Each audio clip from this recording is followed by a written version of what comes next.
Exclusive बातचीत करने के लिए हमारे साथ डिप्टी सीएम साहब हैं सुरेंद्र चौधरी जी।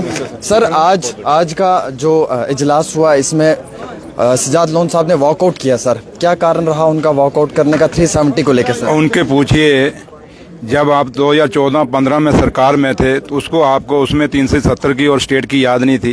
ये एक ड्रामा था, गैलरी को एड्रेस करना था, प्रेस गैलरी को एड्रेस करना था, उससे ज़्यादा कुछ नहीं है।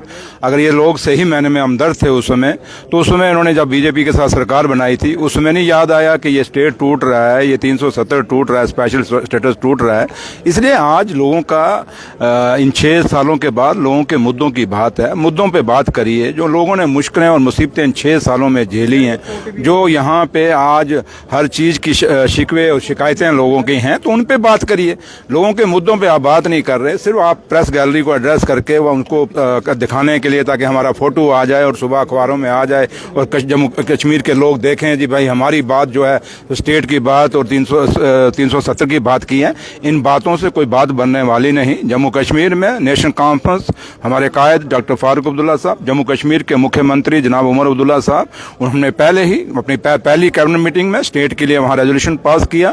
जब कश्मीर में जब पहली असेंबली हमारी लगी तो उस समय हमने वहां भी ये रेजोल्यूशन पास किया कि जम्मू कश्मीर को स्पेशल स्टेटस दी जाए, और जो स्पेशल स्टेटस जिसमें हमारे लोगों की जमीनें और हमारे लोगों का रोजगार महफूज रहे। और इसके लिए प्रधानमंत्री साहब ने भी और ऑनरेबल होम मिनिस्टर साहब जो हैं हिंदुस्तान के, उन्होंने भी वादा किया हुआ है कि जैसे हालात ठीक होते हैं, अब हालात ठीक हैं और उम्मीद करते हैं कि जो हालात ठीक हैं, अब इलेक्शन हो गया है, लोगों की चुनी हुई सरकार है और उम्मीद करते हैं कि आप जल्दी से जल्दी जम्मू कश्मीर को स्टेट देंगे और लोगों के, हमारे जो लोगों की जमीनें और रोजगार हैं बच्चों का, उनको स्पेशल स्टेटस रिजेक्ट हुआ नहीं हुआ है? सर स्पेशल स्टेटस रिजेक्ट हुआ अभी या नहीं हुआ है? सर कहाँ रिजेक्ट हुआ? वो आज भी स्टैंड है हमारा।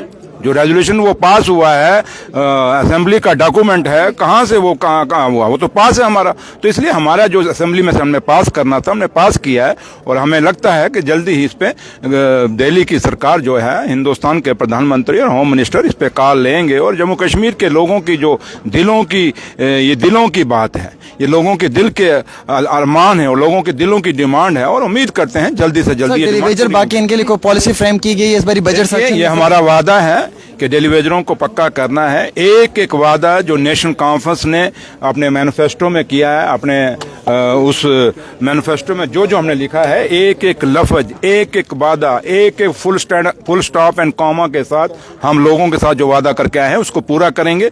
लोगों ने हमें 5 साल के लिए चुन के भेजा है, कोई 4 महीने या 5 महीने के लिए नहीं चुन के भेजा। और इन 5 सालों में जब हम दोबारा 5 सालों बाद इलेक्शन में जाएंगे, उस समय जो वादे, जो मैनिफेस्टो है, उस समय लोग हमें पूछेंगे, ये चंद लोग हमें नहीं पूछते। सर पुरानी रिक्रूटमेंट्स में सर जो स्कैम हुए सर उनका पर्दाफाश होगा? सर जो पुरानी रिक्रूटमेंट्स हैं, सर पुरानी रिक्रूटमेंट्स में जो धांधलियां हुई उनका पर्दाफाश होगा? पुरानी रिक्रूटमेंट्स किए गए हैं, बीजेपी उसको जो है सर ये जवाब भाई, ये देखिए, मुझे बताए सैफुल्लाह मीर साहब ने क्या किया? आप क्या कहते हैं, गलत कहा है? क्या कहा उन्होंने? कहा कि पार वाली जमीन है, और उसमें सबसे बड़ी बात है कि उमर साहब ने, ऑनरेबल चीफ मिनिस्टर साहब ने खड़े होकर पूरा क्लैरिफिकेशन किया। तो इसमें आप इशू क्यों बनाते हैं? सच्चाई है कि केरन में काम नहीं हुआ, इसको मानते ही या नहीं मानते? अगर आपको भैया यहाँ लाइट और बिजली चाहिए, क्या उन दूर दराज के पहाड़ों में, चाहे वो केरन हो या कोई भी इलाका हो, जहाँ आज भी बिजली, जैसे आप अभी बन्नी के ऑनरेबल MLA साहब को नहीं सुन रहे थे, वो क्या कह रहा था? आपने शाहीन साहब को नहीं सुना, बनहाल वाले को, ऑनरेबल MLA को? इसलिए ये जो मुद्दे हैं, इसका बात का बतंगड़ मत बनाइए। आप ये देखिए कि लोगों की जरूरत है। और रही जहां तक बात, जब ऑनरेबल सीएम साहब ने उस बात की क्लैरिफिकेशन हाउस के अंदर दे दी है, मुझे नहीं लगता कि मैं उस पर ज्यादा बोलना। सर पुरानी रिक्रूटमेंट्स में जो स्कैम्स हुए सर, उसके हवाले से कुछ सर बताएं। सर जो JKSSB में पुरानी रिक्रूटमेंट में जो स्कैम्स हुए हैं सर, उसके बारे में बताएं डिप्टी सीएम साहब। देखिए, जहां तक ताल्लुक है, ये मुद्दे हैं, इसमें हम कहां कह रहे हैं। आप हाउस में भी तो, चाहे वो बीजेपी के ऑनरेबल MLA थे, चाहे ट्रेजरी बेंच के ऑनरेबल MLA थे, चाहे दूसरी पार्टियों के थे, कांग्रेस ने भी यही कहा कि जम्मू कश्मीर में चिट्टा बढ़ गया है, ड्रग्स बढ़ गए हैं, नशाखोरी ज्यादा हो गई है, जिससे क्राइम रेट बढ़ रहा है, और ये रोज डेड बॉडियां मिलनी है, ये बदकिस्मती है, नहीं मिलनी चाहिए। और हम एक केस की क्या, हर वो केस जो भी ऐसा कोई मर्डर होता है या कोई डेड बॉडी मिलती है, उसको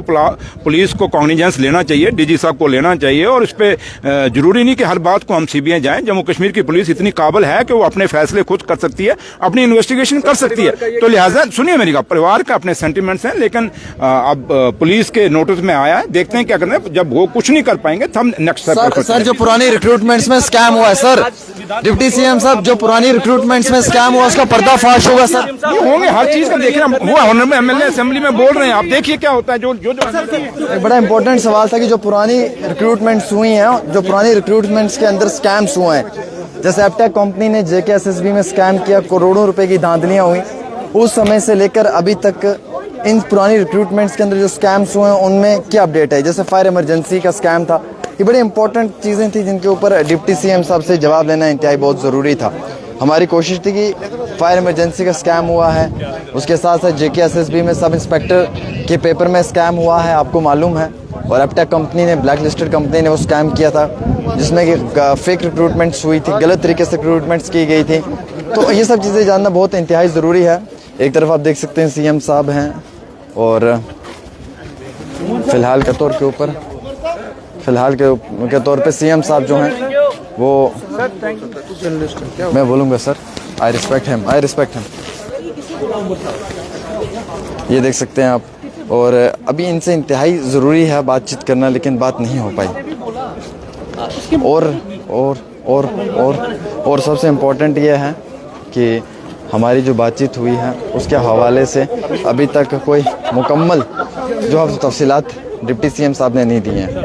इनको देना चाहिए था एटलीस्ट कि क्या जो पुरानी रिक्रूटमेंट्स हैं, जैसे फायर इमरजेंसी का स्कैम हुआ है, ब्लैक कंपनी, एपटेक जैसी ब्लैक लिस्टेड कंपनीज हैं जो रिक्रूटमेंट्स यहाँ पे, क्यों उनका नतीजा क्या है अभी तक, उनके रिक्रूटमेंट्स में क्या कुछ निकल कर आया, जानने की कोशिश की। लेकिन बहरहाल उम्मीद रखते हैं कि जम्मू कश्मीर को रियासत का दर्जा मिले, उसके बाद ही कोई बातचीत हो इनके साथ।